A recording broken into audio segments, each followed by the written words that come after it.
lagi di channel Tesananda. Kali ini kita akan membahas materi kelas 12 yaitu listrik arus arah part 2. Kali ini kita akan membahas khusus tentang rangkaian hambatan. Oke, bagi yang belum subscribe channel Tesananda, silakan di-subscribe dulu dan aktifkan tombol lonceng agar mengetahui postingan-postingan Tesananda berikutnya. Di video kali ini kita akan membahas lanjutan dari materi listrik arus arah part 2-nya, yaitu di rangkaian hambatan. Di video sebelumnya kita sudah membahas tentang hambatan dan bagaimana rumus hambatan. Nah, di sini kita akan khusus membahas tentang rangkaian hambatan. Rangkaian hambatan bisa dibagi menjadi 3. Ada yang disebut dengan rangkaian seri, kemudian ada yang disebut dengan rangkaian paralel, dan ada yang disebut dengan rangkaian gabungan antara seri dengan paralel. Kita akan bahas satu persatu. Oke. Kita akan membahas dulu rangkaian seri dan rangkaian paralel. Kalau digambarkan, rangkaian seri bisa kita gambarkan seperti ini. Jadi rangkaian seri adalah rangkaian yang hambatannya disusun secara sejajar. Sedangkan kalau rangkaian paralel bisa kita lihat seperti ini. Rangkaian paralel itu adalah rangkaian yang hambatannya itu tersusun bercabang atau bertingkat. Kalau rangkaian ini, Ibu gambarkan, kita gambarkan secara lambang. Maka lampu itu yang berfungsi sebagai hambatan bisa kita gambarkan seperti ini. Jadi ini adalah lambang hambatan. Hambatan atau R bisa dilambangkan dengan garis seperti ini. Ini adalah lambang hambatan, juga bisa dilambangkan dengan lambang seperti ini. Ini juga adalah lambang hambatan. Oke, karena ada 4 buah lampu, berarti lampu pertama ini berarti R1, lampu kedua R2, lampu ketiga R3, lampu keempat R4. Kemudian baterai di sini berfungsi sebagai sumber tegangan, sehingga di sini akan kita rubah menjadi bentuk plus dan minus garis-garis seperti ini. Oke, demikian juga dengan yang paralel. Kalau kita jadikan rangkaian paralel ini dengan bentuk lambangnya seperti tadi, maka bisa kita gambarkan seperti ini. Nah, bagaimana perbedaan karakteristik antara rangkaian seri dengan rangkaian paralel? Pada rangkaian seri kita lihat. Jadi rangkaian ini adalah rangkaian tertutup di mana sudah terhubung antara hambatan sudah terhubung dengan tegangan. Sehingga di sini ada arus listrik yang mengalir. Jadi arus listrik mengalir itu dari positif ke negatif. Elektron mengalir dari negatif ke positif. Oke, ada arus listrik yang mengalir sehingga lampu ini tentunya akan menyala. Nah, karakteristik dari seri, kalau seandainya salah satu kabel kita putus, misalkan kita mau di sini kita putus, jadi di sini ada kabel yang terputus misalnya. Kalau salah satu kabel kita putus seperti ini, maka semua lampu ini akan mati. Kenapa akan mati? Karena tidak ada arus yang mengalir. Itu karakteristik dari seri. Jadi kalau dia terputus, dimanapun terputus, misalnya kita putus lagi, misalnya di daerah sini misalnya kita putus, maka lampu ini semua akan mati, tidak menyala. Itulah karakteristiknya. Sedangkan apa bedanya dengan rangkaian paralel? Kalau rangkaian paralel, ini juga sudah di dalam rangkaian tertutup, ada arus listrik yang mengalir, ya. Kalau rangkaiannya paralel seperti ini, nah ada arus yang mengalir seperti ini, maka lampu juga akan semua menyala, ya. Kita umpamakan. Nah, kalau kita seandainya memutus salah satu kabel, misalnya kita memutus kabel yang di sini, ini kita putus. Apa yang terjadi? Yang terjadi adalah lampu di sini saja yang mati. Lampu yang kalau kita sebut ini lampu 1, lampu 2, lampu 3 dan lampu 4. Lampu 4-nya saja yang mati, lampu 1, 2 dan 3-nya tetap menyala. Nah, itu bedanya antara rangkaian seri dan rangkaian paralel. Oke, kita sekarang lebih flash lagi tentang karakteristik dari seri dan paralel. Oke, kalau kita uraikan lagi rangkaian seri dan paralel, kita uraikan satu-satu untuk mencari karakteristik, ya. Kita lihat rangkaian seri, ada 4 buah hambatan yang Ibu gambarkan seperti ini pada rangkaian tertutup, sehingga akan ada arus yang mengalir. Jadi anggap ini adalah ada arus yang mengalir sebesar I. Kemudian pada R1 di sini ada I1. Kemudian di R2 di sini akan ada I2. Di R3 di sini akan ada I3. Di R4 ini akan ada I4. Nah, berdasarkan penelitian, didapatkanlah karakteristik yang pertama, yaitu nilai I besarnya dengan nilai yang terdapat pada I1, I2, I3, dan I4. Kalau di sini 20 ampere, ternyata I1-nya juga 20 ampere, I2 20 ampere, sampai I4-nya juga sama 20 ampere. Itu karakteristik yang pertama. Jadi bisa ditulis bahwa nilai I sama dengan nilai I1, sama dengan nilai I2, sama dengan nilai I3, atau sama dengan nilai I4, sama dengan I ke R.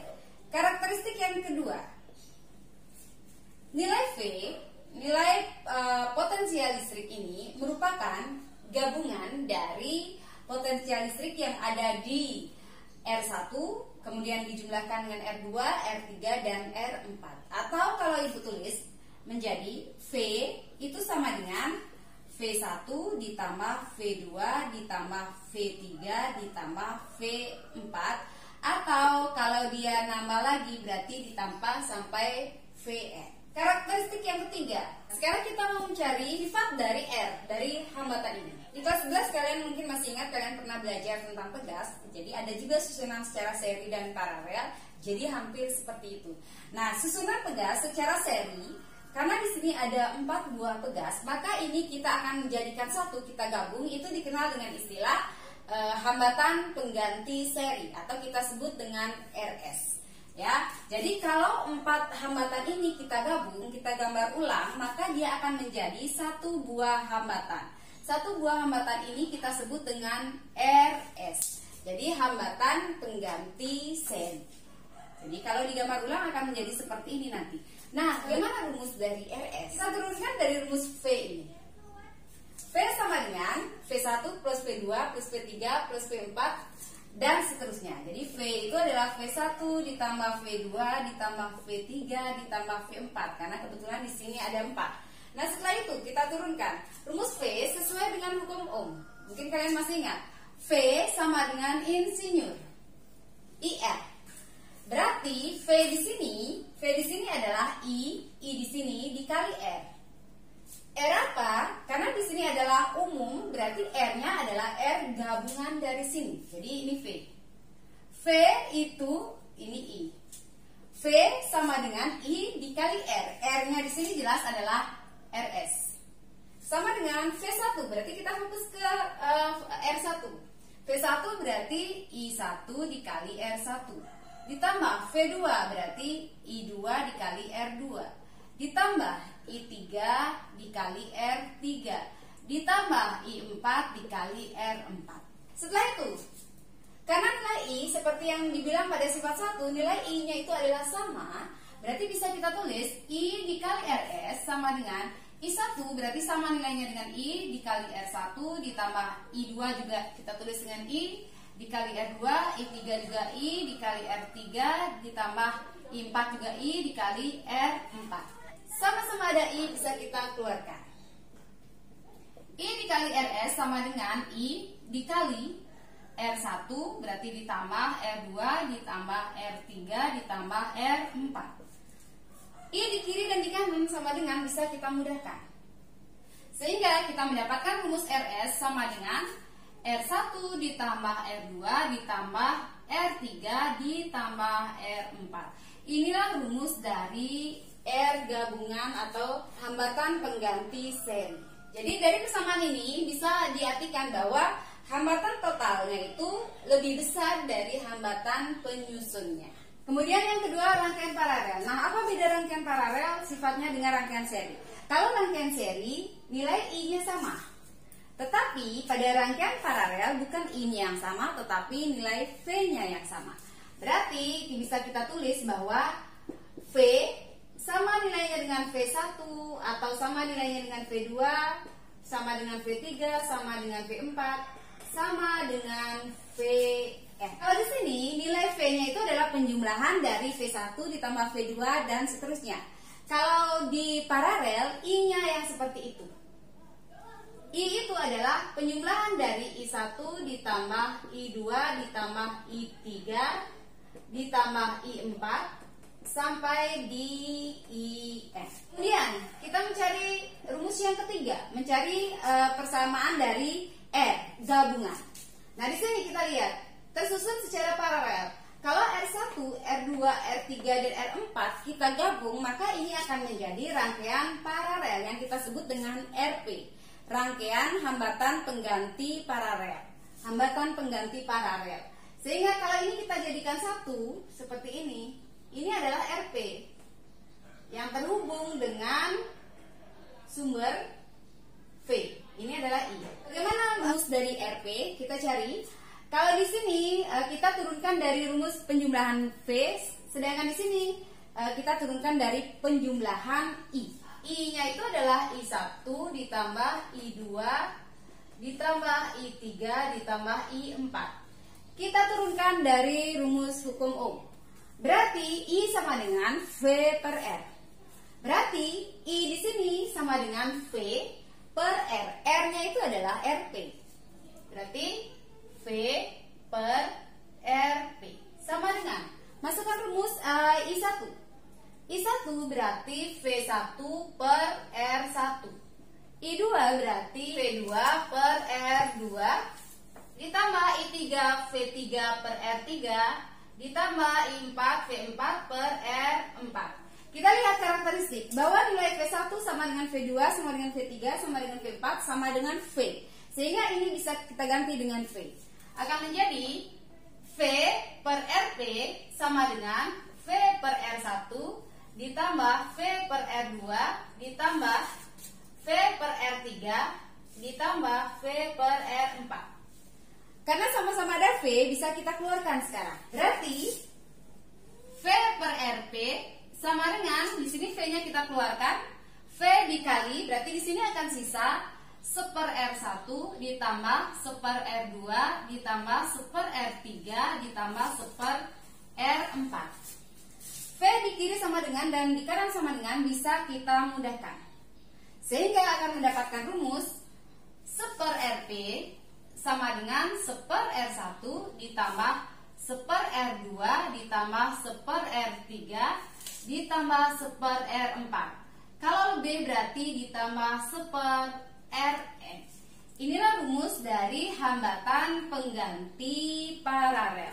Rumus ini menunjukkan bahwa hambatan totalnya di sini lebih kecil dari hambatan penyusunnya. Yang ketiga adalah rangkaian gabungan. Rangkaian gabungan itu maksudnya adalah rangkaian yang terdiri dari seri dan paralel. Seperti yang misalkan yang Ibu gambarkan seperti ini, ada R1 dan R2 yang terangkai secara seri, kemudian dia diparalelkan dengan R3 dan terhubung dengan beda potensial V. Untuk menyelesaikan soal-soal seperti ini, sarannya Ibu adalah selesaikan yang seri dulu. Berbeda mungkin waktu kalian membahas tentang pegas. Jadi pada pegas yang kalian selesaikan dulu yang paralel. Mungkin kalian masih ingat ya. Kalau di sini yang kalian selesaikan dulu adalah yang seri. Gabung dulu R1 dengan R2 ini menjadi rangkaian seri. Sehingga kalau Ibu gambar ulang, setelah R1 dan R2 bergabung maka akan menjadi satu seperti ini. Ini adalah RS. RS berarti masih terhubung dia dengan di sini ada R3. Dan dihubungkan ke sumber potensial V. Setelah itu, setelah seri baru sekarang kalian paralelkan. Paralelkan antara RS dengan R3. Jadi kalau kita tulis rumusnya di sini, RS-nya di sini adalah R1 ditambah R2. Ingat RS itu adalah penjumlahan saja. R1 ditambah R2. Setelah RS ini kita paralelkan, maka dia akan menjadi satu seperti ini. Inilah dia R gabungan. Ini adalah V. Berapa besarnya R gabungan? Berarti R gabungan karena RS dengan R3 itu tersusun secara paralel, maka seper R gabungan itu sama dengan seper RS ditambah seper R3. Jadi seperti itu teknisnya nanti kalau rangkaiannya berupa rangkaian gabungan. Contoh soal nomor 1, 4 buah hambatan yang besarnya sama 40 ohm dirangkai. Berarti langsung Ibu tulis. Diketahui berarti karena 4 buah berarti R1 sama dengan R2 sama dengan R3 sama dengan R4, nilainya adalah 40 ohm. Setelah itu, kemudian ujung-ujungnya dihubungkan dengan sumber tegangan 25 volt. Berarti diketahui V-nya itu adalah 25 volt. Hitunglah kuat arus yang melalui rangkaian apabila A. Rangkaian hambatan dirangkai seri. Berarti yang ditanya itu adalah I. Jika A-nya dirangkai secara seri, B-nya dirangkai secara paralel. Berarti dirangkai seri, berarti kalau kita gambarkan, berarti rangkaiannya akan seperti ini.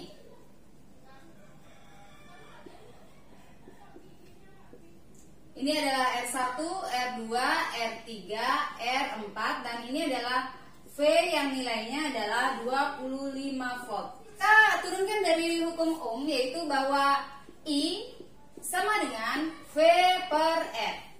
Nah, R-nya sekarang R apa? Karena tersusun seri, berarti R-nya ini adalah RS, yaitu hambatan seri. Berapakah nilai RS? RS itu tinggal kita cari dulu. Berarti RS sama dengan R1 ditambah R2 ditambah R3 ditambah R4, sesuai rumus yang sudah diturunkan tadi. Berarti RS sama dengan R1 itu 40 ditambah 40 ditambah 40 ditambah 40. Berarti nilai RS adalah 160 ohm. Setelah mendapatkan itu, berarti ini sudah bisa kita jawab. I sama dengan V, berarti 25 per RS, 160. Sama dengan 0,16, berarti satuannya adalah ampere. Oke, kita jawab sekarang yang nomor B. Jika tersusun secara paralel, jadi bisa digambarkan seperti ini. Ini adalah V 25 volt. Oke, rumusnya juga sama. Jadi I sama dengan V per R. Berarti di sini I sama dengan V per R-nya itu adalah R paralel. Jadi hambatan pengganti paralel. Berapakah RP-nya? Kita hitung dulu. Berarti seper RP, rumusnya kan seper ya. Seper RP adalah seper R1 ditambah seper R2 ditambah seper R3 ditambah seper R4. Berarti seper RP sama dengan seper 40 ditambah seper 40 ditambah seper 40 ditambah seper 40. Karena penyebutnya sudah sama, berarti akan menjadi seper RP sama dengan berarti 4 per 40. Ini masih berupa seper RP, yang mau kita cari adalah RP sama dengan, berarti ini bisa kita tulis RP sama dengan, jadi kita pindah tempat, RP bawa ke atas, ini juga berpindah menjadi 40 per 4, itu adalah 10 ohm. Setelah mendapatkan nilai RP, berarti I-nya bisa kita cari. I sama dengan V, berarti 25 per RP-nya 10. Jawabannya adalah 2,5 ampere. Contoh soal kedua, diberikan sebuah rangkaian seperti ini. Berarti Ibu langsung tulis ya, diketahui dari rangkaian ini adalah nilai dari R1 itu sama dengan 8 ohm, R2 4 ohm, R3 6 ohm, R4 6 ohm. Kemudian V-nya adalah 30 volt. Kemudian yang ditanya itu adalah kuat arus yang mengalir pada BC. Berarti yang ditanya adalah I pada BC. Mencari I, kita harus mengetahui dulu nilai dari R total, nilai dari hambatan gabungan dari semua rangkaian ini. Ini adalah satu rangkaian. Berarti apa yang harus kita lakukan yang pertama? Yang harus kita lakukan adalah kita menserikan dulu R1 dan R2 seperti yang bilang tadi. Berarti kita mencari dulu adalah RS antara 1 dan 2. Kalau kalian bingung boleh ditulis RS 1 dan 2, RS 1 2. Itu berarti artinya adalah R1 ditambah R2. Berarti sama dengan 8 ditambah 4. Itu adalah 12 ohm. Setelah ini seri, setelah menjadi 1, maka kamu paralelkan dengan R3. Jadi kalau Ibu gambarkan ulang, R1 dan R2 sudah bergabung, berarti ini menjadi di sini adalah RS. Kalau kamu tidak bisa membayangkan. Berarti di sini ada R3. Di sini ada R4. Seperti itu ya Ibu, gambar rangkaiannya saja. Nah setelah itu apa yang harus dilakukan? Yang kita lakukan adalah ini, karena ini menjadi satu rangkaian antara A dan C ini, A ke C ini, berarti ini kita paralelkan dulu. Berarti kita memakai rumus di sini adalah seperparalel, RP. RP antara RS dengan R3. Berarti di sini adalah super RS ditambah super R3. Oke, kita masukkan angkanya. Super RP sama dengan super RS-nya adalah 12 ditambah super R3-nya di sana adalah 6. Karena belum sama penyebutnya, kita samakan dulu. Super RP sama dengan super 12, berarti ini sama-sama dikali 2, 2 per 12. Super RP sama dengan 3 per 12, sehingga dari sini kita dapatkan RP sama dengan 12 dibagi 3 adalah 4. Nah, sekarang setelah itu apa yang harus dilakukan? Oke, kita gambar ulang lagi, gambar yang tadi. RS dan R3 sudah bergabung menjadi satu. Berarti kalau kita gambar akan seperti ini. Ini sudah menjadi RP. Ya, ini sudah menjadi RP. Nah, di sini adalah A, di sini adalah C, di sini masih ada R4. Berarti antara RP dengan R4 itu terhubung secara seri. Berarti yang kita cari lagi di sini adalah R serinya.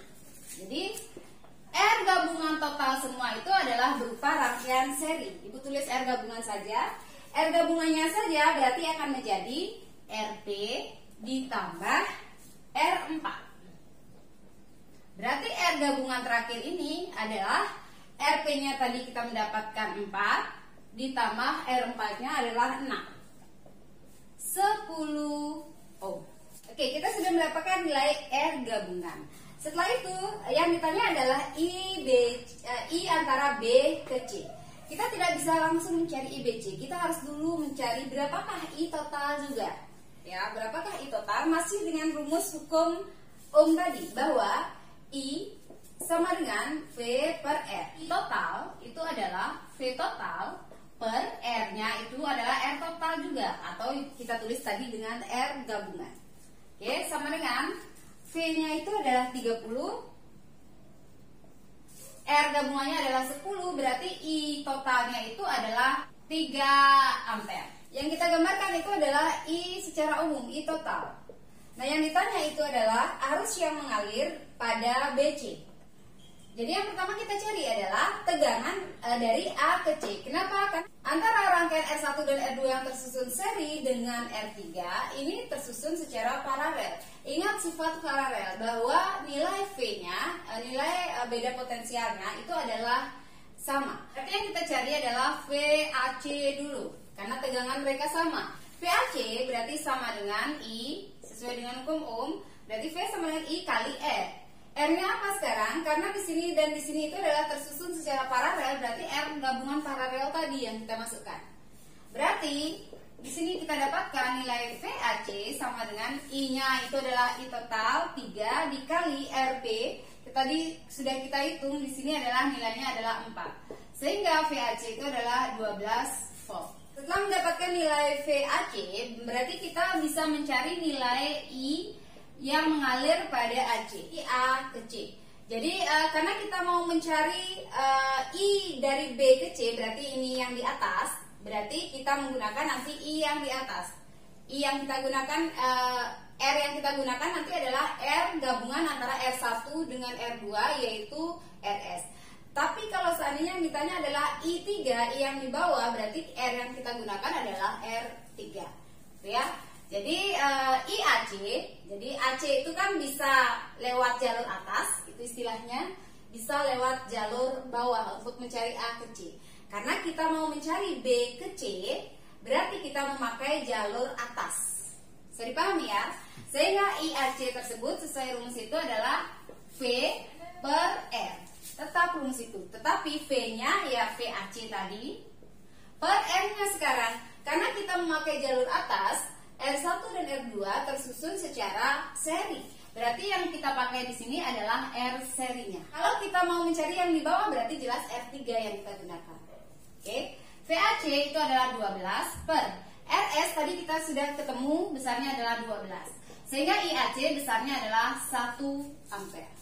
Karena R1 dan R2 ini tersusun secara seri, berarti kita ingat sifat seri, bahwa kalau seri nilai I-nya, nilai arusnya itu adalah sama. Berarti kalau kita tadi mengambil jalur atas, berarti I dari A ke B, Jadi pertama kan dari I ke A ke B dulu, sama nilainya dengan I dari B ke C, sama nilainya dengan I dari A ke C. Karena dia tersusun secara seri. Sehingga kita sudah bisa mendapatkan berarti nilai IBC sama dengan IAC. Berarti IBC sama dengan 1 ampere. Demikianlah materi kita untuk hari ini. Semoga bermanfaat. Dan kalau dirasa bermanfaat, silahkan di like dan di share. Dan jangan lupa bagi yang belum subscribe channel Tes Ananda, silahkan di subscribe dulu dan aktifkan tombol lonceng agar mengetahui postingan-postingan Tes Ananda berikutnya. Dadah!